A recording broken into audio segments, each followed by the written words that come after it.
शारदीय नवरात्रि का पावन पर्व पूरे भारत में श्रद्धा और आस्था के साथ मनाया जा रहा है। इस वर्ष ये पर्व 2 अक्टूबर 2025 को विजयादशमी के साथ समाप्त होगा। नवरात्रि के 9 दिनों में मां दुर्गा के विभिन्न रूपों की विधि पूर्वक आराधना की जाती है। इन 9 दिनों में भक्त उपवास रखते हैं, मां के अलग अलग स्वरूपों की पूजा करते हैं और विशेष रूप से अष्टमी और नवमी को कन्या पूजन, जिसे हम कंजक पूजन भी कहते हैं, इसका आयोजन करते हैं।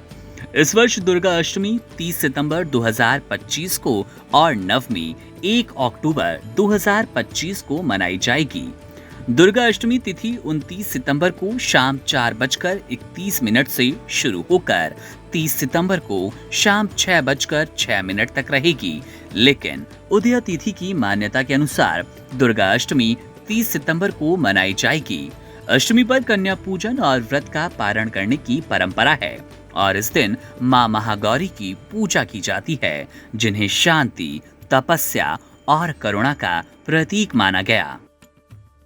इस वर्ष अष्टमी पर कन्या पूजन का शुभ मुहूर्त सुबह 5 बजे से 6:12 तक है और 10:40 से 12:10 तक भी।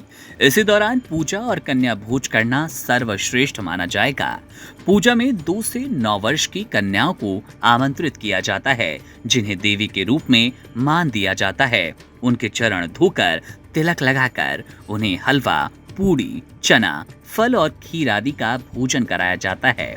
इसके बाद उन्हें वस्त्र, उपहार या दक्षिणा देकर उनका आशीर्वाद लिया जाता है।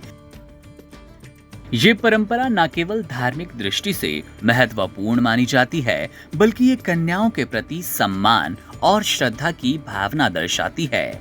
अब इसी बीच सबसे बड़ा सवाल ये कि दुर्गा अष्टमी पर क्या गलतियां आपको नहीं करनी चाहिए। इसमें सबसे पहले रात्रि 12 बजे के बाद व्रत न खोलें। अष्टमी के दिन यदि आप व्रत का पारण कर रहे हैं तो ध्यान रखें कि रात 12 बजे के बाद पारण करना शास्त्रों के अनुसार वर्जित है। पारण हमेशा दिन के शुभ मुहूर्त में करना चाहिए। लेदर की वस्तुएं अपने पास ना रखें। पूजा स्थल के पास पूजा करते समय चमड़े से बनी चीजें जैसे कि पर्स, बेल्ट, जूते आदि नहीं रखने चाहिए। ये अशुद्धता का प्रतीक मानी जाती है। आपको क्रोध, झूठ और अपमान से भी बचना है।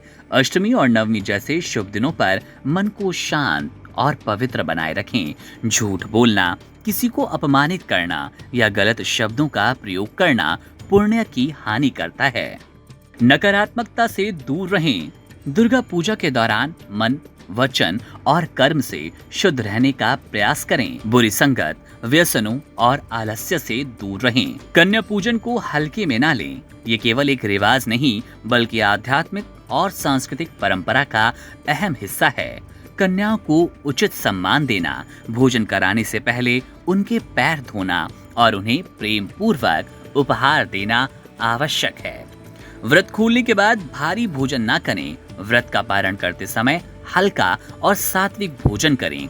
गरिष्ठ और तैलीय भोजन स्वास्थ्य के लिए हानिकारक हो सकता है। तो इस तरह से दुर्गा अष्टमी का दिन न केवल पूजा पाठ का, बल्कि आत्मनिरीक्षण और आत्म शुद्धि का अच्छा अवसर है। सही समय पर पूजा करना, नियमों का पालन करना और आस्था के साथ कन्या पूजन करना आपको माँ दुर्गा की विशेष कृपा दिलाएगा। नवरात्रि का हर दिन एक नई ऊर्जा और सकारात्मकता लेकर आता है और अष्टमी का दिन उनमें सबसे विशेष माना गया। यदि आप नवमी को भी व्रत रखते हैं तो पारण 1 अक्टूबर की पूजा के बाद करें और उसी दिन कन्या पूजन का आयोजन करें। Subscribe to One India and never miss an update. Download the One India app now.